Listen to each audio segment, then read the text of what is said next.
아마 럭셔리냐 M 스포츠냐겠죠? 아마 그런 부분도 있을 거고, 애초에 그 옵션 자체, 우리 외관 자체가 희소하기 때문에 아마 대부분 다 준중형인 사이즈에서 뭐 세단을 보거나 뭐 아니면 외관을 보거나, 외관을 보면은 볼보를 보거나 BMW를 보거나 이 정도인 것 같습니다. 사실은. 볼보보다는 BMW죠.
차주님 만나서 반갑습니다. 네, 안녕하세요. 반갑습니다. 안녕하세요. 아, 예, 저 자기소개 좀 나이랑 사시는 지역 정도만 말씀하셔도 괜찮습니다.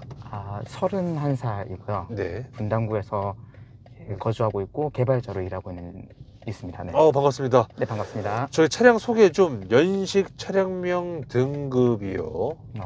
22년에 나왔던 BMW 3 시리즈 네. 그 320i 투어링 럭셔리 이노베이션 패키지입니다. 아, 가솔린의 EWD. 예, 맞습니다. 이거 혹시 신차로 뽑으신 건가요? 아, 네, 그렇습니다. 그 소요 기간이 지금 어떻게? 1년 조금 넘은 상태라고 얘기하시면 되겠습니다. 주행한 키로수는 어떻게 되세요? 대충 15,000km입니다. 15,000km. 그때 당시에 계약 후 인도 기간은 좀 어땠나요? 당시에 당시에는 반도체 대란이 있었죠. 그쵸. 그래서 제가 뽑은 게 P1-3 옵션이라고, 그때는 HUD랑 하만카돈이 빠져 있는 옵션입니다. 그래서 이 사람들이 별로 선호하지 않는 옵션이다 보니까 이게 조금 제가 인도를 바로 빨리, 얼마 안 걸리고 바로 받았습니다. 그 당시에는. 당시에는? 네. 자, 그렇다면 이제 이 차를 사기 전에 혹시 그 전 차는 어떤 거 타셨어요? 당시에는 2016년식 디젤 아반떼를 몰았었습니다. 디젤 아반떼? 예, 맞습니다. 그럼 디젤 아반떼를 타시다가 투어링이잖아요. 네, 맞습니다. 구매한 이유가 좀 있다면? 네. 아무래도 이제 오랫동안 한 2016년, 15년 때부터 타왔으니까요. 아무래도 좀 오래 타는 데다가 이제 조금 로망이 있어가지고 이번에 한번 사보자 해서 준중형에서 알아보다가 이제 이쪽 투어링까지 넘어오게 되었습니다. 준중 투어링까지? 네. 사실 근데 투어링까지 넘어가기가 쉽지 않잖아요. 네. 네, 보통 세단을 많이 사잖아요, 그렇죠? 네, 맞습니다. 뭔가 투어링에 뭔가 좀 로망이 따로 좀 있었나요? 사실은 이게 네. 원래는 저도 세단 쪽도 알아보고 SUV를 좀 알아봤어요. 네네. 근데 한때 이제 한 2주, 일주일 정도 동안 그 투어링 계열, 그때는 볼보를 몰아볼 경험이 있었는데, 그때의 경험이 너무 좋다 보니까 자연스럽게 이제 외관에 이제 취향을 조금 들였다라고 이해해 주시면 될 것 같습니다. 그러면 혹시 마지막까지 고민하는 차종은 전혀 없었냐? 무조건 난 투어링 가야겠다? 계속 투어링이 마음에 들지만 그 외에 선택지가 없다 보니까 어쩔 수 없이 다르게 준중형 사이즈의 다른 차들을 좀 알아보긴 했었습니다. 어떤 거라고? 그때는 이제 그 C클래스 쪽에 C클래스 220D 혹은 이제 220 그냥 가솔린 모델, 그 다음에 3 시리즈도 한번 잠깐 봤었고. 네. 근데 뭔가 투어링만에 뭔가 좀 매력이 좀 있었나요? 볼보 탔을 때?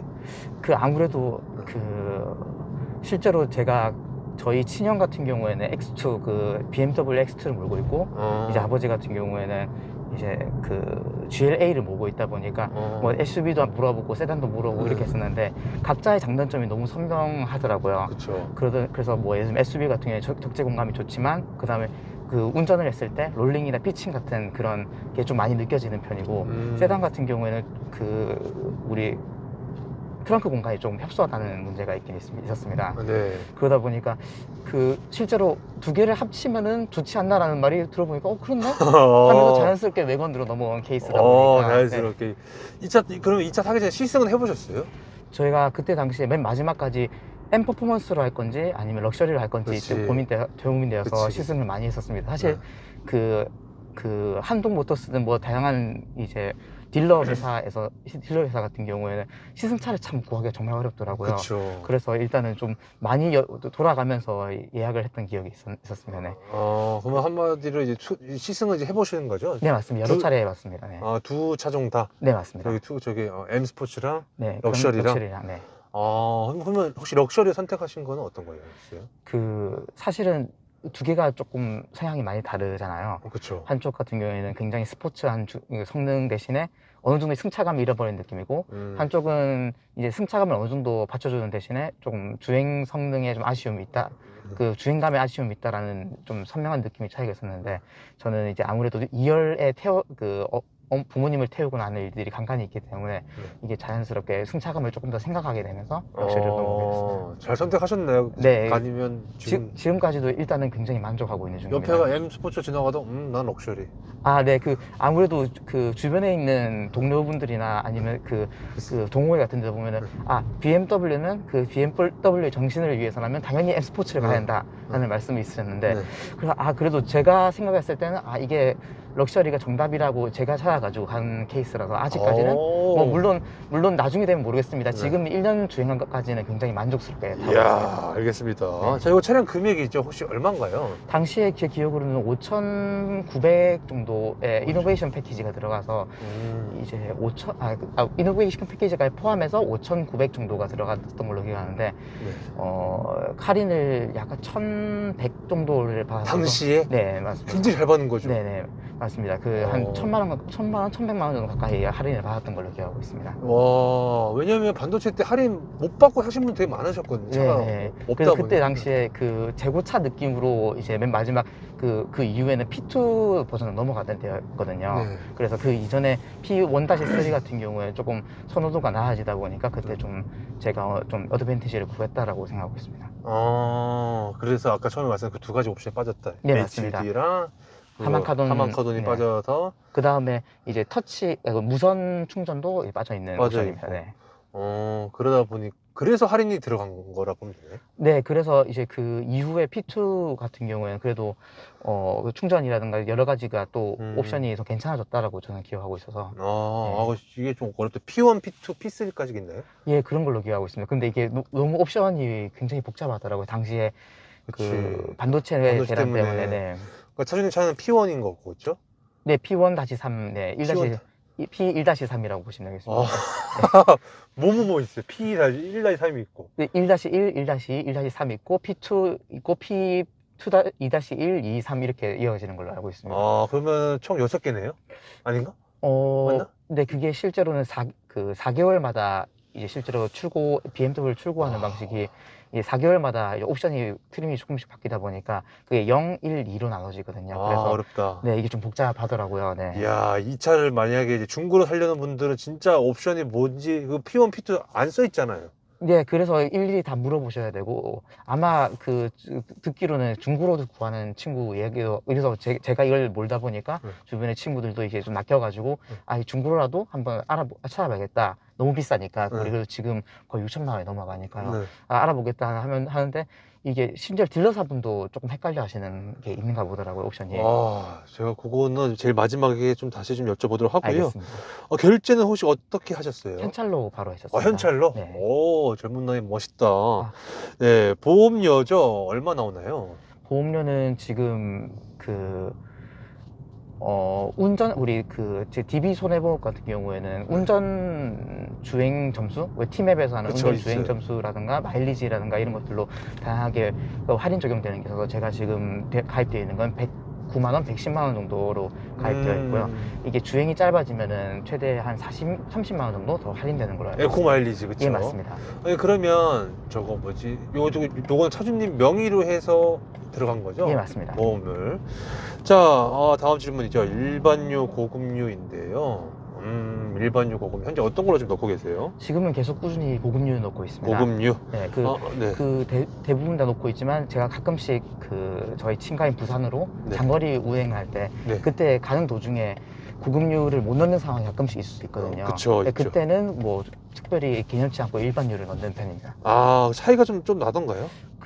웬만하면은 우리 BMW 3 시리즈의 사용자 가이드에 따르면 네. 고급류 옥탄가 95 이상을 넣으라는 권장사항이기 때문에 웬만하면 그 권장사항을 맞춰가려고 하고 있습니다. 그렇죠, 맞춰가는데 근데 일반인 넣었을 때 좀 이렇게 체감이 좀 되던가요? 아니요, 지금 뭐 특별히 느껴지지 않는데 그때는 당시에 일부러 이제 천천히. 고급류가 남아 있는 상태에서 이제 비율을 맞춰서 일반유를 조금 섞는 방식으로 조금. 생각하고 있기 때문에 그래서 좀 확인하기 좀 느끼기에는 좀 어려움이 없지 안 한다, 그렇죠? 예, 그렇습니다. 가득 넣는 비용이죠, 이거. 네, 가득 넣으면 한 얼마 들어가나요? 대충 고급류로 넣으면 대충 이게 60리터 59리터짜리 탱크다 보니까 대충 한 10만 원 정도가 나온다고 10만 원 알고 정도. 있습니다. 그 정도 넣으면은 한 몇백 킬로 주행 가능하다라고 보면 될까요? 이게 조금 편차가 있긴 하지만 대충 한 뭐 8,900km? 8,900킬로요? 예. 이거 가솔린이잖아요, 그렇죠? 예, 그렇습니다. 거의 킬로당 100킬로 좀 못하게 좀 탄다라 보면 되겠네요. 그렇게 볼 수도 있겠네요. 정말요? 네. 이거 실제 연비는 좀 어떻게 돼, 타보시니까? 지금 원래 표시 연비, 그러니까 BMW에서 얘기하는 연비는 11.7인가 10.7인가 네. 정도 낮게 나와 있는데 네. 실제로는 그게 BMW가 좀 뻥연비로 유명하다더라고요. 어. 그래서 실제로 원래 적혀 있는 것보다 훨씬 더 잘 나온다는 의미에서 그래서 저 같은 경우에는 한 대충 14, 15 정도를 나오고 있습니다. 14, 15? 평균이죠? 네, 그렇습니다. 제가 거의, 근데 이게 지금 최근에 찍어가지고 한 개는 14.1이 나오네요. 14.1. 근데 이게 거의 9대 1 정도로 시내 주행을 9, 그 다음에 가끔씩 고속 주행을 하는 결과값이기 때문에 실제로 고속도로를 주행하게 되면 훨씬 더 잘 나오는 걸로 이해하시면 몇 됩니다. 나와요? 그때 당시에는 18.9, 19 정도 나왔던 걸로 보통 기억합니다. 뻥연비 하면 반대잖아요. 예, 현대기아의 맞습니다. 뻥연비는 아예 10km 해놓고 실제 타보니까 7km 나온다. 이건 네, BMW 맞습니다. 반대네요. 네, 그렇습니다. 반대쪽 의미로 뻥연비가 되네요.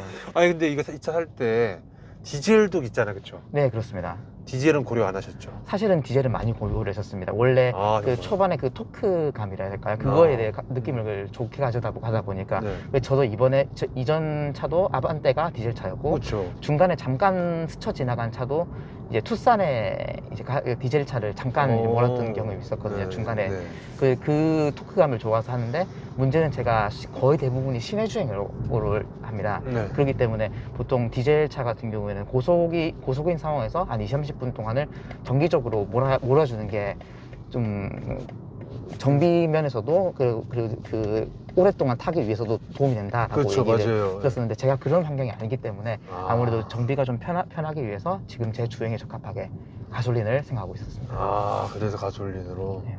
잘 하시는 거죠, 가솔린도? 네, 지금으로서는 굉장히 정수성을 많이 잡았다고 하지만 그래도 디젤보다는 가솔린이 정수성이 훨씬 괜찮더라고요. 자, 차량 용도는 뭐 출퇴근 경에 데일리를 타고 계시겠죠? 예, 맞습니다. 자, 한 달 유지비죠. 한 달에 차주님께서 거의 한 1200km 타나요? 그쵸? 맞죠? 한 1000km 좀 넘게 타죠? 네, 1000km 조금 뭐 안 될 때도 있고 될 때도 있고. 네. 한 달에 주유비로만 나가는 금액이 한두 번 정도 주유한다 보면 되겠네요? 네, 그렇습니다. 근데 정확하게 말하면은 이게 주유할 때 거의 대부분 한 번 할 때마다 20리터를 보통 지키는 편입니다. 정말요? 네, 왜냐면은 이게 우리 주유소에서 주유를 할 때 그게 정말 정량으로 주유를 하는지를 확인하는 평가 리터가 20리터 단위라고 하더라고요. 그러니까 예를 들면 30리터를 넣으면은 이게 조금 덜 넣거나 이런 것들을 우리가 확인이 불가능한데 20리터 같은 경우에 정확히 20리터를 오차 범위 내에 넣는다는 걸 매번 검사를 하기 때문에 그래도 20리터를 정기적으로 넣는 편입니다. 그렇게 해서 저도 몰랐네요. 네. 자, 이 차의 외관 디자인이죠. 평가를 좀 해주신다면 아무래도 이제 엠팩보다는 그쵸.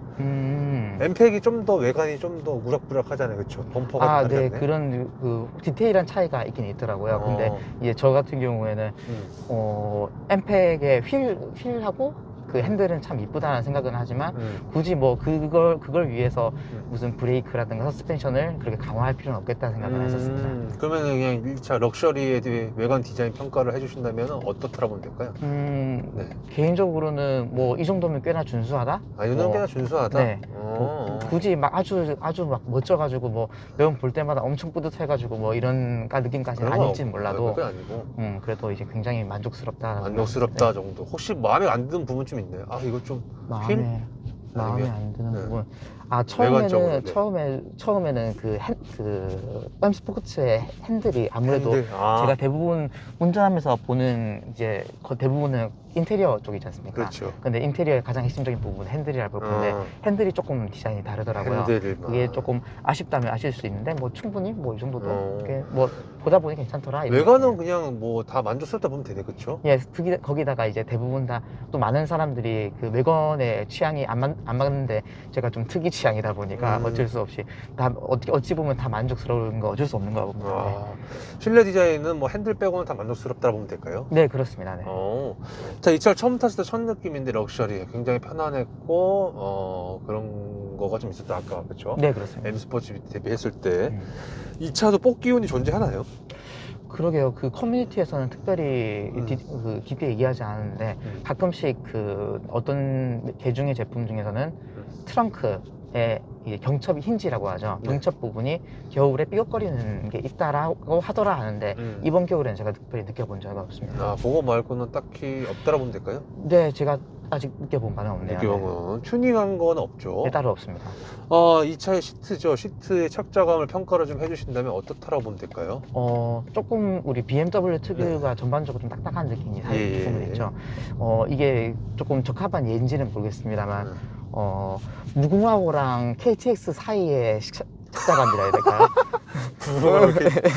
무궁화는 많이 푹신푹신하고 이제 KTX는 조금 딱딱한 느낌이 있는데 그 두 개의 사이 정도라고 하면은 뭔가 이제 적절한 비율인지는 잘 모르겠습니다. 차주님 개인적으로는 그러면 조금 더 무궁화가 좋으세요? 아니면 KTX가 좋으세요? 아니면 딱 중간에 괜찮은 것 같으세요? 이 정도면은 이게 그 실제로 짧게 주행할 경우에는 폭신폭신한 게 굉장히 좋은데 이게 그 중장거리로 왔다 갔다 할 경우에는 그게 좀 오히려 필요한 경우가 가끔씩 있더라고요. 필요한 경우. 그래서 일단 저는 중장거리를 제가 가끔씩 한 달, 두 달에 한 번씩 운행하는 입장에서는 이게 이 정도가 딱 적당하지 않나 생각합니다. 만약에 좀 장거리만 계속 한다라고 한다면 시트는 M 스펙으로 가야 되나요? 똑같지 않나요? 시트는, 그쵸? 시트는 똑같은 걸로 알고 똑같죠. 있습니다. 근데 내가 느껴보니까 이 차의 시트 포지션은 좀 어떻다라고 보면 될까요? 전반적으로 조금 좀 많이 낮게 형성되어 있습니다. 제가 그 기준이 당연히 이전에 탔던 아반떼를 비교를 하는 거지만 그때에 비해서 전반적으로 굉장히 뭔가 스포츠카, 뭐 과장을 보태자면 스포츠카처럼 최대한 좀 낮춰서 보는 것 같다라는 생각이 듭니다. 그래서 지금 제가 앉아 있는 것도 상당히 좀 많이 올려서 지금 앉아 있는 상태이거든요. 네. 그렇다는 거. 그리고 너무 낮아서 불편하고 그런 건 없죠. 오히려 더 좋나요? 아니면은 너무 낮은 거 아닌가? 이거 쪽은 특별히 호불호가 특별히 없어가지고 이 정도 굉장히 만족스럽게 타고 있는 중입니다. 네. 때로는 환승 운전할 때도 있잖아요. 그랬을 때 그렇습니다. 왼팔, 오른팔 팔걸이 위치나 각도는 괜찮나요? 지금 자연스럽게 지금 오른팔을 걸치고 있는데 자연스럽게 이제 핸들이 있다 보니까 핸들이랑 이렇게 팔걸이를 했을 때 굉장히 편하게 위치는 괜찮은 것 같습니다. 위치는 차주님이 좀 이렇게 당겨서 좀 운전하는 스타일이신 거죠? 네, 조금 이제 전반적으로 이렇게 당겨서 얘기하는 어떤 느낌입니다. 좀 앞으로 핸들하고 가까이. 네, 굉장히 가까이 조금 팔을 뻗었을 때 조금 손목이 닿는 느낌으로 하는 걸 좀 좋아해가지고. 혹시 이런 체형이 혹시 차주님 키하고 몸무게는 어떻게 되시죠? 키는 평균 172, 173이고 몸무게는 68, 67 정도 됩니다. 혹시 쭉 가시면 되세요. 네. 혹시 이런 체형이면 좀 불편할 수도 있나요? 거의 없죠? 지금 지금 특별히 느껴진 건 없는 것 같습니다. 운전자로서는 특별히 문제는 없는 것 같습니다. 딱히 어떤 체형이든 간에. 네. 자, 버튼부 위치 편의성인데요. 네. 아니다. 핸들 그립감 먼저 좀 여쭤볼게요. 어, BMW 핸들 그립감은 어떤가요? 그 지금 제가 몰고 있는 3 시리즈 G바디 같은 경우에 다 똑같은 핸들, 우리 세단과 투어링에 똑같은 핸들을 쓰고 있는데 네. 좀 이전에 당연히 이전에 몰았던 아반떼에 비해서는 굉장히 좀 얇습니다. 그래서 조금 이제 순발력이라 할까요? 반응성이 좀 좋다라는 느낌은 확실히 받고 있습니다. 다만 이게 원래 이런 두께감이 얇을수록 좀 피로감이 있다라는 얘기를 어디서 주워 들은 적은 있는데 실제로 아직까지는 피곤하다는 느낌은 들어본 적은 없습니다. 엠팩이 좀 더 두껍잖아요, 그렇죠? 그런 거, 비슷한가요? 엠팩이 좀 더, 그거는 정확하게 잘 잘 모르겠네요. 모르겠지만. 네네. 그러면 차주님 개인적으로 지금이 딱 괜찮다라 보면 되나요? 아니면 좀 네, 좀 지금 이 상태로도 충분히 만족스럽습니다. 정말 만족스럽다. 네. 하지만 좀 더 무거우면요? 두께뿐만 돌렸을 때. 아니라 이게 이거 예, 핸들링 무게감이. 주행성 무게감 같은 네. 경우에는 이게 저속일 때랑 고속일 때가 이제 그 무게감이 좀 많이 다르게 되어 있더라고요. 아. 저속 같은 경우에 굉장히 가볍고. 가볍게 되어 있고 이제 좀 한 60km 이상 이제 아니면 고속을 넘어가면 넘어갈수록 점차 딱딱하고 무거워지는 방식으로 돼 있어서 그게 오히려 좀 덜 불안하게 덜 만드는 요인인 것 같습니다. 핸들 저희 두께감도 지금이 딱 괜찮다는 거죠? 좀 더 예, 두꺼운 그렇습니다. 것보다 지금이 더 괜찮다는 거죠? 네, 실제로 이제 더 두꺼워지면은 좀 더 편하다는 얘기는 어느 정도 제가 공감할 수 있는데 어차피 이게 조금 더 날카롭게 주행을 하기 위한 차이기도 하니까 이 정도면은 이제 뭐 또 얇아도 괜찮지 않을까 생각도 가끔씩 하려고 합니다. 자, 당연히 스포츠 모드는 또 좀 더 넣으면 당연히 무거워지겠죠? 서스도 그렇고. 네, 그렇죠? 근데 서스펜션의 차이는 제가 아직 이게 엄청나게 유의미한 차이가 있는지는 모르겠고 하지만 핸들은 바로 네, 차이가 핸들은 조금 확실히 리스폰스가 차이가 나죠. 있습니다. 리스폰스 차이가 좀 있다. 네. 자, 뉴턴했을 때의 회전 반경인데 주차할 때라든지 특이사항이 좀 있나요? 특별히 이제 이전에 탔던 준중형 세단에 비해서 뭐 특별히 더 좁다든가 더 넓다든가 이런 차이는 유의미한 차이는 없는 것 유의 같습니다. 차이는 없다. 네. 버튼 위치 편의성이죠. 왼손을 창문 쪽에 딱 얹었을 때 좀 앞에 있다, 뒤에 있다, 아니면 정위치에 있다. 제가 지금 하는 시트 포지션에는 딱 손바닥에 닿을 정도의 정 위치에 있는 것 같습니다. 정위치. 뭔가 이제 뭐 앞유리를 열어야 되나 뒷유리를 연다 그런 건 거의 없다라는 거죠. 네, 그렇습니다. 자, 그다음에 핸들로 한번 좀 넘어가 볼게요. 오, 핸들 보니까 좌측에 반절 중이죠. 예, 그렇습니다. 우측에 통화 음량 버튼인데 네. 그리고 가운데 핸다까지 딱 있는데요. 버튼 위치나 편의성은 괜찮나요? 네, 지금 위치 상태로 특히 제가 반자율 주행을 굉장히 많이 사용하는 편입니다. 근데 네. 이제 핸들 왼쪽에 있는 것들이 굉장히 편하긴 편하더라고요. 오른쪽에는 뭐 조작이나 이제 인포테인먼트를 만지고 왼손으로 이제 그 반자율 주행을 버튼을 누르기 때문에 위치 배치는 굉장히 만족스럽습니다. 패들 시프트가 뒤에 있는데 그거는 좀 어떤가요? 패드 시프트는 이제 잘 하는 경우는 없는데 이게 조금 아쉬운 점이라고 하면은 보통 이제 저희가 BMW에서 바라고 좀 굉장히 칭찬하는 부분이 Z 미션에 굉장히 부드러운 이제 변속이 저희 굉장히 이제 칭찬하는 부분이라고 알고 있습니다. 근데 그 패드 시프트로 해서 이제 저속으로 내려갈 때 그때 조금 반응성이 조금 느리다라는 느낌이 있긴 있습니다. 그건 사실 엠팩하고 상관 있나요? 그 부분까지는 제가 정확히 모르겠네요. 반응이 좀 느리다. 네. 패들을 했을 때. 그러니까 원래 이렇게 저속으로 다운 시프트 했을 때 저속으로 변속을 했을 때 바로바로 했으면 하는 좀 욕심이 있긴 있지만 그렇죠. 한번 누르고 난 다음에 바꿨어? 이제 바꿀게라고 하는 조금 한 0.5초 정도 이제 좀 느리게 반응하는 0.5초, 1초 정도 늦게 반응하는 느낌이 좀 있는 것 같습니다. 자, 깜빡이나 와이퍼인데 요거는 특이사항이 좀 있나요? 아니 뭐 특별히 특이사항은 없고 뭐 유일한 차이점이라면은 이게 아무래도 그 외건 투어링 모델이다 보니까 뒤 유리를 닦는 버튼이 따로 있습니다. 있구나. 네, 이거를 앞으로 또는 뒤로 이렇게 했을 때 이제 우리 워시와 액을 분사하면서 닦아주는 기능이 있다는 차이는 있겠습니다. 자, 그 다음에는 이제 계기판이죠. 저 뒷유리도 워시액 나오죠? 네, 맞습니다. 신기하다. 자, 계기판을 좀 넘어가 볼게요. 100%풀 디스플레이인데요. 네. 저거는 좀 어떠신가요? 뭐 있을 건 있고 굳이 필요하지 않은 거는 딱 깔끔하게 배제한 느낌이라고 보면 되겠습니다. 그래서 딱 특이사항 없고 그 위에 저거 레이더 센서가 네. 잠잘 때 깨워주죠? 네. 그래서 혹시 그 제가 한 번 정도 우리 그 장거리 주행을 할 때 느꼈는데 네. 조금 이게 몸 피곤하다고 이제 계속 이게 왔다 갔다 이렇게 하고 있으니까 아 이거 영 피곤하면은 조금 쉬어가라라고 그 디스플레이에서 안내 문구를 하는 게 똑똑하네. 있더라고요. 그래서 조금 깜짝 놀랐습니다. 좀 내심 찔렸네요. 내심 저기요. 자, 허드가 또 없어요. HUD가. 네. 아쉬울 수도 있을 것 같기도 하고 막상 타보면은 아, 그쵸. 괜찮나요? 아무래도 조금 아쉬운 점이 있긴 있습니다. 이게 그 이제 뭐 BMW가 HUD도 굉장히 좀 깔끔한 디자인으로 원하는 정보를 굉장히 깔끔하게 그 표현하는 걸로 좀 어느 정도 우리 커뮤니티에서도 어느 정도 인기 있다라고 네. 들은 적이 있었거든요. 네. 근데 이제 확실히 그게 없으니까 아 물론 이것 때문에 좀 확실히 싼 가격에 매입하긴 했지만 아 이거 어떻게 따로 시공하는 방법이 없을까라고 생각한 적도 있었습니다. 아. 네. 하지만 지금 중요한 건 그냥 시공 안 하셨네, 그쵸? 네, 아직까지는. 네. 네. 자, 모니터를 한번 좀 넘어가 볼게. 보니까 카플레이를 쓰시는 것 같아요. 네, 이건 맞습니다. 유선인가요? 아 무선으로 그 네. 안드로이드 오토 카플레이 다 되는구나, 무선으로. 별도 가능합니다. 저거 모니터에 있는 뭐 UI라든지 편의성, 뭐 기타 등등 좀 어떤가요? 뭐 지금 했을 때 이게 네. 그 이전에 한 2019년 BMW 그만 하더라도 터치가 안 되는 경우가 있더라고요. 많죠. 네. 네. 근데 이번에 그 제가 지금 가지고 있는 모델은 터치가 되는 모델이라서 굉장히 솔직히 마음 편하게 쓰고 있습니다. 자, 밑으로 좀 내려가 볼게요. 비상 깜빡이 위치나 공조기 쪽으로 한번 좀 넘어가 볼게요. 네. 요거는 이제 편의성이나 위치 좀 어떠신가요? 확실히 큰 장점이라면 저는 아무래도 아날로그 느낌을 좋아하다 보니까 터치보다는 이제 버튼 클릭감이 있는 버튼을 좀 선호하는 편입니다. 그런 점에서 이런 버튼들은 굉장히 만족스러운데 다만 조금 흠이라고 오게티라고 해야 될까요? 하는 부분이 그 오른쪽과 왼쪽 그러니까 운전석과 보조석의 온도를 한꺼번에 하려면은 양쪽 버튼을 다 눌러야 되는 상황이 있습니다. 아, 정말요? 네, 그러니까 그 이 오른쪽 예를 들면 한쪽 버튼을 누른다 해서 양쪽 다 온도가 조절되는 게 아니라 오른쪽 같이. 오른쪽대로 왼쪽 왼쪽대로 따로따로 버튼을 눌러야 되니까 좀 번거로운 점이 있다. 신급 맞추는 게 따로 없는 거네요. 예, 그렇죠? 그렇습니다. 그리고 통풍도 없나요? 네, 통풍은 없습니다. 엉뚱한 보이고. 네. 괜찮으세요? 특별히 그 통풍을 제가 땀이 많은 편이 아니라 가지고 통풍을 딱히 뭐 자주 쓴 편이 아니기 때문에 이게 차이를 많이 못 느꼈네요. 저번 여름에도 에어컨만 사용했지 통풍을 특별히 쓰는 기억이 없어서. 네. 딱히. 괜찮죠. 자, 밑으로 좀 내려가 볼게요. 다시 볼륨 버튼, 모드, 즐겨찾기 버튼. 저 위에 쪽에 1, 2, 3, 4, 5, 6, 7, 8. 이쪽은 자주 쓰시나요?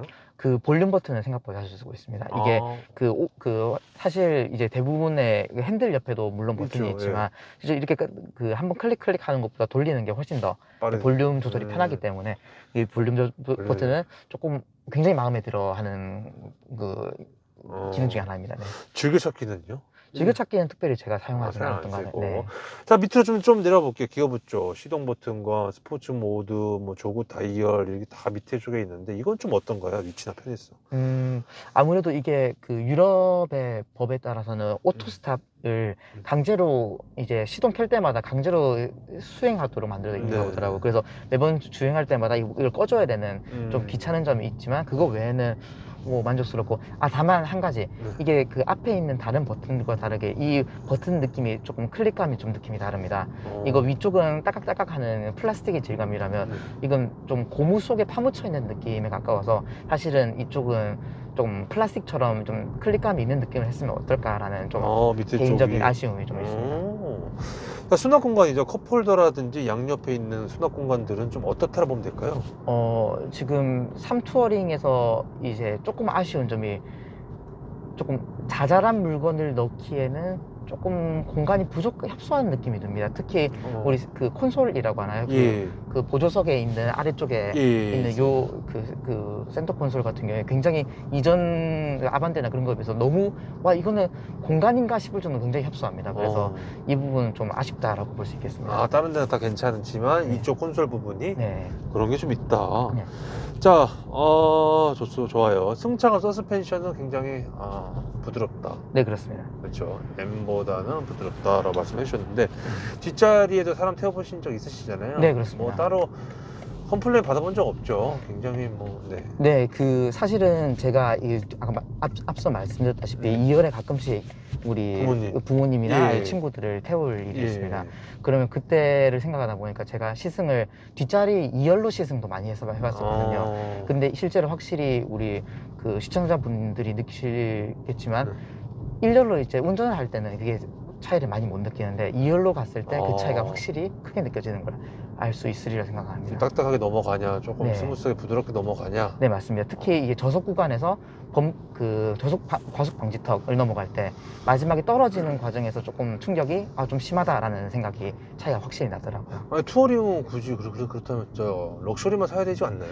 근데 아무래도 우리 럭셔리가 아니라 M 스포츠 패키지를 했을 때 그 특유의 쫀쫀한 주행 질감이라 해야 될까요? 와인딩 할 때의 그 주행 질감을 혹시 즐긴다면은 이건 그 럭셔리는 또 다소 조금 그 기능이 좀 아쉬울 수 있습니다. 그래서 저는 어느 정도 승차감이 저로서는 좀 중요하기 때문에 이제 럭셔리 트리를 골랐지만, 만약에 이런 그 공도를 좀 달린다든가 아니면 코너링을 좀 즐기고 싶다, 내가 이제 주행으로서 뭐 스피드를 즐기는 이런 쪽이라면은 확실히 M 스포츠 패키지도 좋은 선택지다라고 이해하시면 될 것 같습니다. 그러니까 투어링처럼 이렇게 투어링을 필요로 하고 좀 밝길 원하시는 분들을 위한 차량이네, 그렇죠? 네, 맞습니다. M 스포츠는. 네. 이 차의 주행질감 가속력인데요. 네. 평가를 좀 해주신다면 어떤가요? 확실히 이전 친구가 이제 아반떼여서 그런지 이제 고속으로 점점 올라갈 때 그 변속에 굉장히 이제 스무스한 느낌이, 이거는 그런 얘기가 있지 않습니까? 고도의 과학은 마술과 같다라고 하는데 진짜 마술 같은 느낌이 듭니다. 네. 마술과 같은 느낌의 가속력을 가지고 있다. 네, 그렇습니다. 아무래도 그 전 차가 이제 HD 디젤이다 보니까. 예, 맞습니다. 그 느낌이 있다. 자, 이 차를 꿈속에서 혹시 몇 가지 밟아보신 적이 좀 있으신가요? 제가 이렇게 막 고속으로 많이 쏘는 경우는 없지만 많이 간다 하더라도 고속도로에서 한 140 정도를 꿈꿔본 적은 있는 것 같기도 합니다. 네. 왠지 그럴 것 같았어요. 네. 보통 다른 분들 하면 보면 한 200 다 넘기거든요. 네, 네. 네. 우리 차주님께서는 140 정도. 네. 140까지 밟았을 때 차량 안정감은 좀 어떠셨나요? 확실히 이제 차량 안정감은 굉장히 괜찮은 것 같습니다. 이게 제가 보통은 주행을 컴포트로 누르는데, 이게 보통은 이제 스포츠로 누르면 조금 다르다고 사람들은 얘기하지만, 일단 컴포트로 주로 주행해본 입장에서는 뭐 왜 재밌다? 고속인지, 고속을 해도 이게 빠른가? 라고 생각하는 지점이 있더라고요. 그래서 자연스럽게 가다 보니까 뭐 이제 100을 넘어가는 이런 느낌이 있어서 굉장히 고속 안정성이 있는 게 아닐까라고 거꾸로 생각하고 있습니다. 자, 반대로 제동력이죠. 브레이크는 네. 좀 어떻다라고 보면 될까요? 확실히 그 브레이크 쪽 같은 경우에는 그 차이가 확실히 M 스포츠 패키지랑 럭셔리랑 차이가 납니다. 그래서 이제 하는데 어차피 그게 뭐 100, 200이나 뭐 160, 200까지는 밟을 게 아니라면은 뭐 저로서는 그렇게 큰 차이가 없다라고 생각은 하고 있고요. 뭐 그래서 일상 주행에서 뭐 급제동을 하거나 했을 때는 뭐 전혀 문제가 없다라고 생각하시면 될 것 같습니다. 이 차의 코너링인데 와인딩이라든지 네. 뭐 M 스포츠보다는 그래서 좀 약하지 않나. 네, 그렇죠? 그게 확실히 서스펜션이 단단하고 쫀쫀할수록 이게 코너링이 더 안정적이고 좀 맛이 있다라고 사람들이 얘기하더라고요. 그런 걸 비춰보자면은 확실히 M 스포츠 패키지에 비해서는 코너링이 조금 덜하지 않을까. 하지만 그래도 이제 디세그먼트의 왕자라고 하죠. 3 시리즈는 3 시리즈다라고 생각을 하고 합니다. 네. 그럼 차주님의 평가는 어떤 거예요? 이 차 코너링 평가는 어떤가요? 당연히 굉장히 만족스럽죠. 굉장히 네. 만족스럽다. 네. 어차피 제가 무슨 80km, 90km까지 90km 속도로 코너링 할 게 아니라면은 뭐 50km에서 60km 왔다 갔다 한다면은 뭐 굉장히 만족스러운. 사실 이게 그 전 차 어떤 걸 탔냐에 따라 가지고 이게 좀 갈릴 수가 있기 때문에. 네, 확실히 그런 게 있습니다. 네, 참고로 해주시면 될 것 같고. 자, 기어비 변속 타이밍인데요. 아까 이제 패들 시프트에 대해서는 좀 반응이 좀 느리다라고 말씀하셨는데, 예, 맞습니다. 그거 이외에 뭐 변속 충격이나 왜 이렇게 늦어 빨라 뭐 기타 특이사항이 또 있나요? 아무래도 굳이 한 가지를 좀 꼽자면 감속할 때, 특히 다른 데 중에서 딱 시속 10km에서 15km 사이에서 감속을 할 때 네. 조금 그 기어가 2단에서 1단을 넘어오면서 살짝 이제 좀 담력이 오는 느낌? 조금 울컥거리는 느낌이 살짝 있는 이기도 합니다. 네. 굳이 얘기하자면 그런 게 좀 있다. 네, 그렇습니다. 하지만 별 그렇게 신경 쓸 정도는 네, 맞습니다. 아니다. 네.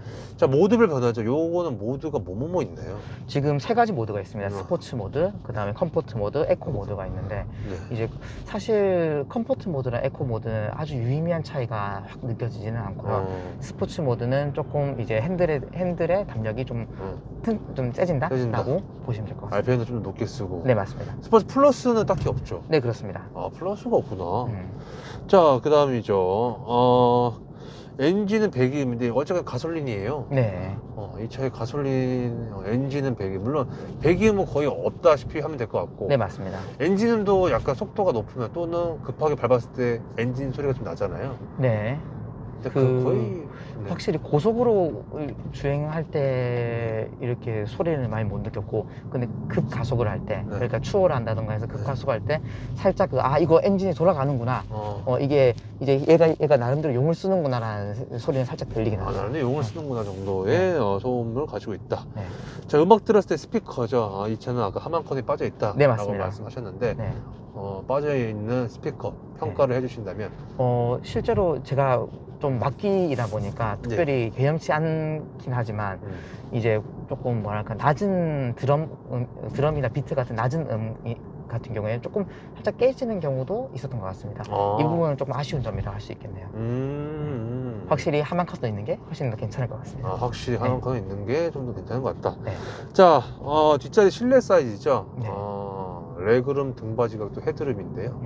뒷자리 실내 사이즈는 어떻다고 보면 될까요? 그 실내 결국에는 아까 말씀드린 대로 헤드룸이랑 레그룸일 건데, 레그룸은 그 기존에 있는 G바디 3 세단이랑 매우 똑같습니다. 그래서 그 부분에는 뭐 유의미한 차이가 있다라고 보기는 어려울 것 같고, 그 헤드룸은 좀 차이가 있습니다. 이게 뒤로 넘어가는, 원래는 세단 같은 경우 이쁘게 이제 뒤면서 좀 더 천장고가 낮아져야 되는데, 이제 투어링 같은 경우에 뒤까지 연결되어 있다 보니까 헤드룸이 부족다, 이런 쪽은 본 적이 없는 것 같습니다. 부족다. 네. 자, 그래서 뭐 뒷자리 사람 태웠을 때도 딱히 뭐 컴플레인 같은 거 받아본 적 없죠? 네, 그렇습니다. 근데 다만 아까 말했듯이 이제 사이즈가 후륜 기반의 그 준중형 사이즈의 차량이다 보니까, 예를 들면 한 어느 정도일까요? 체격이 좀 많이 큰 사람? 그러니까 앞좌석도 뒷좌석도 뭐 180이 넘어가는 분들이 앉았을 때는 확실히 협소하겠다는 감은 가져본 적이 있습니다. 이것도 당연히 2열 폴딩 되죠? 네, 그렇습니다. 폴딩 해보신 적 있죠? 네, 그렇습니다. 평탄화가 되던가요? 아니면 조금 서 있죠? 살짝은 머리 쪽 이렇게. 제가 그 차박을 한 번인가 두 번밖에 안 해봤는데, 그때도 이제 살짝 이제 그 평탄화 완벽하게 되지는 않았던 것 같습니다. 평탄화는. 네. 트렁크 사이즈는 어떻게 생각하세요? 트렁크 사이즈는 그래도 이제 동급 대비 꽤 많이 넓은 편이죠. 그게 실제로 외건을 제가 고른 이유 중에 하나기도 하고요. 트렁크 사이즈 때문에. 네. 자, 차주님께서 생각하시는 이 차의 장점인데요. 말씀 안 하셨던 것 중에서 이 차의 장점은 어떤 것 같으세요? 아까 앞서 말씀드렸던 거에 그 복합적인 이야기겠지만, 어느 정도의 그 주행 안정성도 잡고, 그러니까 그 SUV에서 느낄 수 있는 주행의 불안정성도 잡고, 그 다음에 부족한 세단의 트렁크도 잡아냈기 때문에 굉장히 뭔가 역체감이 큰 차라고 볼 수 있습니다. 그러니까 이 차를 탔을 때는 뭐 그냥 그런 거지 했다가, 이 차를 탔다가 딴 차를 탔을 때 세단을 타면 왜 이 트렁크가 잡지?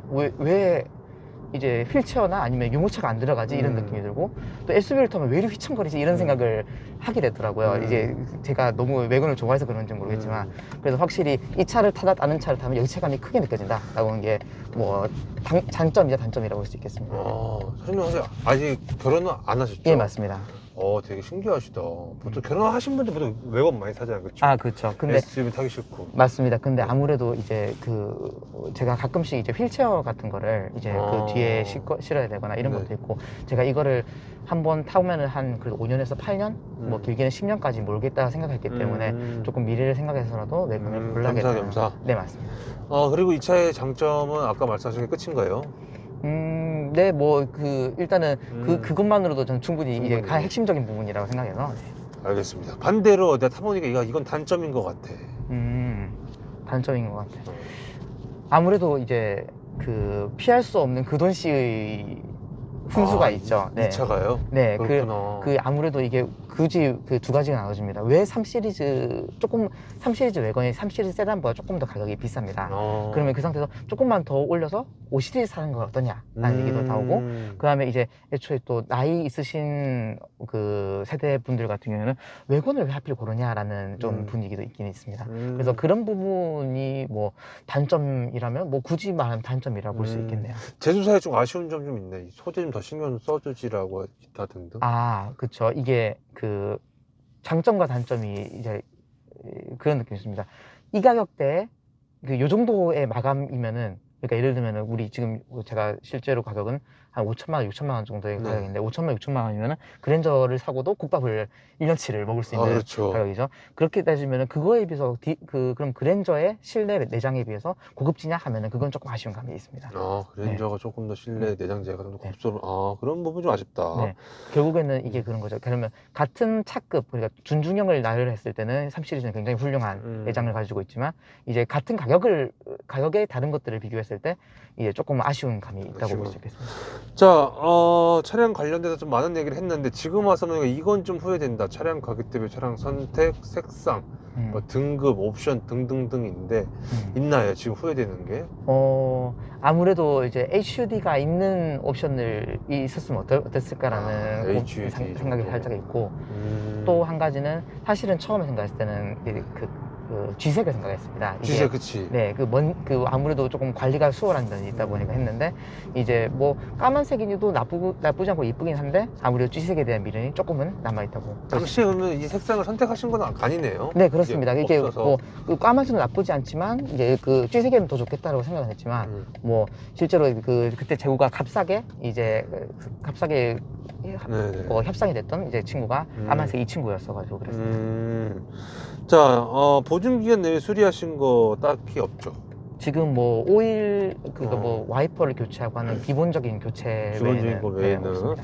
메인터너스 정비성 이제 BMW 서비스 센터 평가를 좀 해주신다면, 네. 이거는 제 차에서는 특별히 이제 정비를 하거나 수리를 한 게 없기 때문에 제가 말은 조심스럽지만, 이제 이전에 저희 친형 같은 경우에는 지금 4년, 5년째 이제 BMW X2를 몰고 있습니다. 근데 이제 굉장히 만족스럽다고 하더라고요. 이게 그 대응도 좋고, 그 다음에 이제 원하는 것도 굉장히 친절하게 해주셔가지고 그냥 만족스럽다고. 만족스럽다. 했습니다. 소모품 유지 비용이죠. 사실 뭐 네. 오일이라든지 그런 거는 물론 지금 현재 무상 기간이잖아요. 네, 그렇습니다. 워런티가 3년에 BSI가 5년인데, 네, 맞습니다. 그래도 이제 거기를 보게 되면은 이제 영수증 같은 걸 주잖아요. 네네. 그랬을 때 국산차 대비 그 비용이 좀 비싸긴 비싸잖아요. 네, 그렇습니다. 거기에 대해서는 어떻게 생각하세요? 아무래도 이게 그 국산차 대비 외제차가 비싼 감도 있지만, 사실은 공식 그 서비스 센터이기 때문에 비싼 점도 있습니다. 그래서 이제 실제로 예를 들면은 엔진 오일 같은 경우 제가 이 워런티가 끝나게 되면은 그냥 우리 일반 이제 매장에서 구할 수 있는 걸로도 충분히 괜찮은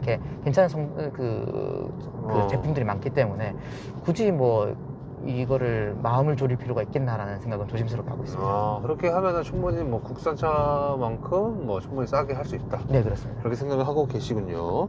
자, 월 얼마를 벌어야 이 차를 유지할 수 있냐라는 질문인데요.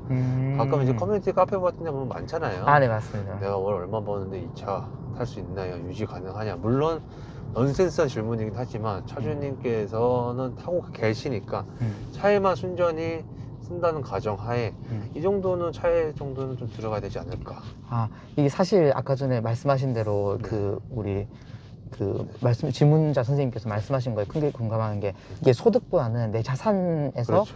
몇 퍼센트를 가져가는 거가 조금 더 중요하다고 생각합니다. 네. 그러니까 예를 들면은 제가 이제 현찰로 그냥 한 번에 그냥 일시불로 납입했던 이유 중에 하나가, 실제로 이걸 조금만 시기를 그냥 돈을 모아놓고 구매하면은 예를 들면 6천만 원짜리 6천만 원에 끝나지만, 이제 그거를 이제 뭐라고 하나요? 할부라든지. 네, 할부를 하거나 수행하게 되면은 실제로는 거의 한 1,000만 원 이상을 더 은행한테 돈을 줘가면서 하는 거거든요. 그럼 그 돈을 그냥 조금 더 나중에 구매하면 그 1,000만 원 가지고 수리도 다 하고 보험도 들고, 그럼 유지비도 잘 들 수 있는데 굳이 그거를 급하게 산다고 이제 그럴 필요는 있냐, 이런 생각을 가지고 있어서, 그래서 그 자산을 미리 그 금액을 그 저축을 해놓고 천천히 구매하셔도 나쁘지 않다라고 좀 생각을 하고 있습니다. 천연님 말씀 그거네요. 그러니까 쉽게 말하면 이게 6천만짜리 차량이라고 가정한다면 최소한 6천만 원 정도 준비를 해놓고 네, 맞습니다. 차를 구매를 하면은 어느 누구나 쉽게 유지할 수 있을 것이다. 네, 맞습니다. 라고 생각을 하는 건데, 그렇죠? 네, 맞습니다. 거기다가 BMW가 할인도 많이 하잖아요. 그렇죠. 할인하는 금액만큼 유지 보수를 한다라고 생각하면 좀 편하지 않을까 그렇게 생각합니다. 생각합니다. 네. 근데 그 전까지 나는 조금은 비추한다. 네, 그렇죠. 그렇습니다. 뭐 어느 차가 됐든지 비추를. 비추를. 네. 자, 이 차의 고질병이나 결함 장고장인데 없죠? 지금까지는 제가 느껴본 바는 없네요. 없고. 네. 잡소리나 풍절음은 좀 어떤가요? 풍절음 같은 경우에는 잡소리도 특별히 느껴본 적 없지만 아까 말씀드렸다시피 커뮤니티에서 이제 겨울철에 추울 때 가끔씩 이제 우리 트렁크의 힌지 부분에 삐걱거리는 소리가 난다. 그 정도. 네, 그 정도는 제가 공유된 바가 있습니다. 이 차를 사고 나서 주의 반응인데, 주의 반응 아까 말씀드렸다시피 OCD 사지, 그 돈씩. 네, 그런 게 좀 그렇죠. 있어요. 네. 이거 하차감 좀 있지 않나요? 투어링이어서. 확실히 뭐 좋은 쪽으로든 나쁜 쪽으로든 특이한 친구잖아요. 그렇죠. 네, 굉장히 희소한 친구다 보니까 이목을 끌어당기는 거는 있는 것 같습니다. 그렇죠. 네. 주행하다 보면 저거 BMW긴 한데 뒤에가 좀 해치백이네. 그렇죠. SUV도 아닌 것이 이런 그렇죠. 느낌에서. 그런 느낌이 좀 있다. 맞다. 네. 그런 한 가지는 있었습니다. 어떤 거죠? 이게 그 주차 타워에 들어가려면은 이게 크기랑 그 무게가 중요하잖아요. 네. 근데 이게 그 좀 특이한 차종이다 보니까 이게 사이즈가 너무 큰 거 아닌지 아니면 너무 무거운 거 아닌지에 대한 질문이 좀 받긴 합니다. 그래서 이제 매번 그래서 이제 외우고 있습니다. 이게 크기가 소나타 크기고 이제 무게도 1900이다라고 이제 계속 외우게 되는 게 이거 안 들어갈 것 같은데라는 얘기를 많이 들었었거든요. 그래서 별로 안 크고 그다음에 무겁지도 않다라는 얘기를 반복하다 보니까 그 재원을 외우게 되더라고요. 재밌는 에피소드네요. 네. 자, 이 차량에 대해서 궁금하신 분들 분명 이 영상을 볼 텐데 차주님께 생각하시기에는 이거는 진짜 꼭 알아야 된다. 한 번 더 말씀을 좀 해주신다면 뭐가 있을까요? 아무래도 이제 그 M 스포츠 패키지나 럭셔리에서 아니면 일반이나 그 M 스포츠 패키지 요즘은 지금 그냥 일반이랑 M 스포츠 패키지로 두 개로 트림이 나눠져 있는 것 같더라고요. 그때 반드시 탑승하실 때 2열을 탑승하셔가지고 2열을 탑승하셔가지고 뒷좌석에 만약 뒤에 타시는 분이 있다면은 그래서 이 정도는 견딜만하다. 아니면 어차피 나 뒤에 사람 안 태울 건데 이거에 대한 어느 정도의 감을 가지시고 그 다음에 구매 트림을 상세 트림을 결정하시는 게 낫지 않을까 생각합니다. 만약에 가까운 지인분의 친구분이 차주님한테 물어볼 수 있잖아. 친구 나도 이 차를 사고 싶다. 네. 뭐 등급 추천이나 뭐 기타 추천 좀 해달라, 좀 조언을 좀 해주신다면 뭐 연식별 차이나 등급 추천이나 선택 옵션인데 근데 이게 등급 추천, 그러니까 지금 신형들은 다 옵션이 다 풀로 다 해소됐죠. 네, 맞습니다. 이제 저기 PD1, P2 이제 그런 거 없이 다 HUD 맞습니다. 들어가 있고 스피커 다 들어가 있고 무선 충전 다 들어가 있고 그렇죠. P1, P2, P3 그런 거 차이점 다 모르시죠? 그걸 계속 그 1년 전에 제가 구매할 때는 굉장히 막 공부를 열심히 했었는데 이제 골치가 아프더라고요. 그래서 골치 아픈 거다 보니까 그냥 빨리 잊어버렸습니다. 만약에 중고로 산다. 22년식을 중고로 사려는 분들 분명 계시잖아요. 네. 어떻게 추천해 주실 것 같으세요? 그러면은 반드시 꼭 이제 짚어줘야 되는 게 이게 드라이빙 어시스턴트 프로페셔널이라고 우리 BMW에 있는 반자율주행이 있습니다. 그렇죠. 그 옵션이 반드시 있는 친구를 좀 추천하는 게 그 친구가 있으니까 확실히 장거리 주행도 편하고 또 이게 아무래도 이제 이런 안전 옵션들이 보험 적용에도 할인 적용이 됩니다. 그래서 웬만하면은 이런 이 반자율 주행 옵션이 들어가 있는 녀석을 추천합니다. 지금 2023년 친구들 같은 경우 모두 다 반자율 옵션이 들어가지만 그 이전 2020년부터 22년 사이에 있는 친구들 같은 경우에는 이노베이션 패키지라는 방식으로 반자율 주행이 따로 있는 경우가 있더라고요. 네. 그러면은 버튼에 지금 버튼 저기 꽉 다 차 있잖아. 누가 봐도 반자율 주행 버튼인데 거기 다 막혀 있나요? 그 부분까지는 잘 모르겠습니다. 제가 어차피 무조건 반자율 중에 무조건 들어간다. BMW는 반자율 중에 무조건 넣을 거라고 처음부터 생각하고 들어가기 때문에 만약에 이게 없는 경우에 어떤지는 제가 잘 모르겠네요. 야, 근데 샀는데 반자율 중에 없으면 당황스럽겠다. 당연히 있을 거라 생각을 했는데 없네 이러면은 중고로 샀는데. 네. 그렇죠. 하지만 뭐 HUD든 스피커든 다 물론 있으면 좋지만 무조건 반자율 주행은 무조건 체크를 해라. 네, 그렇습니다. 그렇죠. 그리고 이제 조금 제가 말씀드린 후회하는 지점인 HUD 있으면은 더 좋다. 더 좋다. 추가로. 자, 이 차를 사려는 분들, 구매 예정자분들은 이 차를 살 때 어떤 걸 고민을 많이 하세요? 아마 럭셔리냐, M 스포츠냐겠죠? 아마 그런 부분도 있을 거고, 애초에 그 옵션 자체, 우리 외관 자체가 희소하기 때문에 아마 대부분 다 준중형인 사이즈에서 뭐 세단을 보거나 뭐 아니면 외관을 보거나, 외관을 보면은 볼보를 보거나 BMW를 보거나 이 정도인 것 같습니다. 사실은. 볼보보다는 BMW죠? 사실은 이제 주행감도 좀 많이 다르죠. 네. 볼보는 좀 어때요? 그게 확실히 전륜 구동의 한계가 조금 느껴지긴 합니다. 어떻게 느껴져요? 밟으면 그러니까. 뭐가 좀 다른가요? 그러니까 이 부분은 제가 실제로 타보면은 확실히 이게 느껴지더라고요. 제가 그런 운전을 많이 즐겨하고 막 많이 비교하는 입장이 아니라 가지고 저도 정확하게 이제 말로 윤색하기는 좀 어렵지만 확실히 그 고속으로 달리면서 이제 그 조향을 할 때 그때 좀 질감의 차이가 느껴진다고 생각을 했습니다. 볼보보다는 BMW. 네, 좀 취향이 더 맞다라고 취향이 좀 더 맞다라고 보면 될 것 같고, 엠팩보다는 럭셔리가 내 취향에 더 맞다. 네. 자, 이런 경우에 추천하지 않는다. 너 그런 경우냐? 나 이 차는 추천 못 하겠는데. 있나요? 아무래도 후륜 기반의 준중형 차량이다 보니까 네. 이제 아까 말했던 전륜 우리가 보다 아반떼 소나타 같은 친구에 비해서 조금 협소하다. 특히 2열이 조금 더 협소할 수 있습니다. 그래서 만약에 자기가 우리 그 운전자 본인이거나 아니면 가족들이 굉장히 좀 체격이 있다라고 했을 때 한번 정말 반드시 이게 이 정도면 괜찮으려나라는 체크가 필요해 보입니다. 네. 하지만 그거는 차주님께서 180일 경우 네, 그렇죠. 그렇게 말씀하시면, 그래도 혹시 모르니까 그거는 내 개인적인 생각인 거고, 네. 한 번쯤은 체크를 해봐라. 네, 맞습니다. 차주님한테 있어서 이 차의 매력은 어떤 거라고 생각하세요? 이 투어링의 매력, 한 줄 평으로. 글쎄요. 아까 말했듯이 그러니까 외건이라는 외건. 한 단어로 이제 그냥 전부 다 표현이 되는 느낌이라서, 그러니까 우리 아까 전에 말했던 주행질감은 주행질감, 그다음에 트렁크는 트렁크. 만약에 만약에 게 있습니다. 만약에 우리 트렁크가 좁다 하면은 그냥 큰 사이즈로 가면 되지 않겠냐라는 그렇죠. 얘기를 하는데, 실제로 트렁크 입구의 크기가 작을 경우에는 큰 물건들을 용량이 커지더라도 큰 물건을 넣는 건 별개의 얘기거든요. 그러니까 실제로 용량이 커지더라도 그 트렁크 입구가 작게 되면은 우리 아마 이제 많은 분들이 이제 휠체어로다 이런 큰 물건들을 세단에 집어넣을 때 굉장히 고생했던 경험이 있을 겁니다. 그런 경험들이 실제로는 이 큰 트렁크 입구로 많이 해결을 해주기 때문에 이제 그런 차이가 또 있다고 보시면 됩니다. 굳이 점수를 좀 매기자면 5점 만점에 개인적으로 몇 점 주실 것 같으세요? 이 차는 4.9점을 주도록 할게요. 이야, 마이너스 0.1점 저 뭔지 알 것 같아요. 네. HUD. 네, 맞습니다. HUD. 네, 맞습니다. 자, 만약에 현재 기준에서 다시 산다면이라는 질문인데요. 돈이 다시 생겼어요. 차는 네. 없어졌고. 정말 매력점이 이 차를 또 사겠죠? 네, 맞습니다. 어떠실 것 같으세요? 다시 산다면? 아까 말씀드렸다시피 HUD가 있고 네.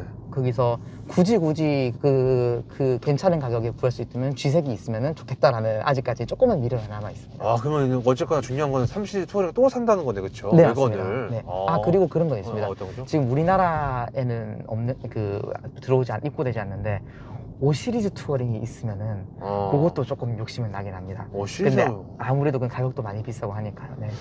투어링에 대한 거가 확실히 매력이 좀 있나 보네요. 그쵸? 네, 맞습니다. 이게 이걸 타다가 딴 걸 타면은 이제 요걸로 다시 자꾸 돌아오게 되는 뭔가가 있긴 있더라고요. 정말요? 네. 외건을 타다가? 네. 그래요? 잘 모르겠는데, 저는. 그래요? 네, 이게 좀 제가 좀 특이 취향이어서 그런 걸 수도 있습니다. 그러니까 디자인 때문에, 제가 차주님께서는 아까 트렁크도 한 가지 요인이었고, 네. 그리고 뒷자리 실내 공간도 한 가지 요인이었다. 맞네? 아무래도 말씀드렸다시피 이제 SUV 같은 그치. 하면서 그치. 이제 주행감이 세단 같은 주행감을 원할 그래서 때. 네. 네. 아까 충분히 다 말씀해 주셨던 것 네, 같아요. 맞습니다. 네네네. 끝? 혹시 제가 공지심 다 끝났는데 혹시 촬영 관련돼서 이거 말 못했다, 이거 빠진 것 같다, 있을까요? 아니요. 특별히 이 정도면은 뭔가 이제 다 말씀드린 거 맞지 않을까.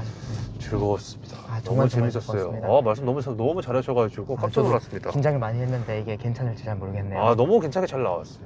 끊을게요. 네, 알겠습니다. 감사합니다. 감사합니다.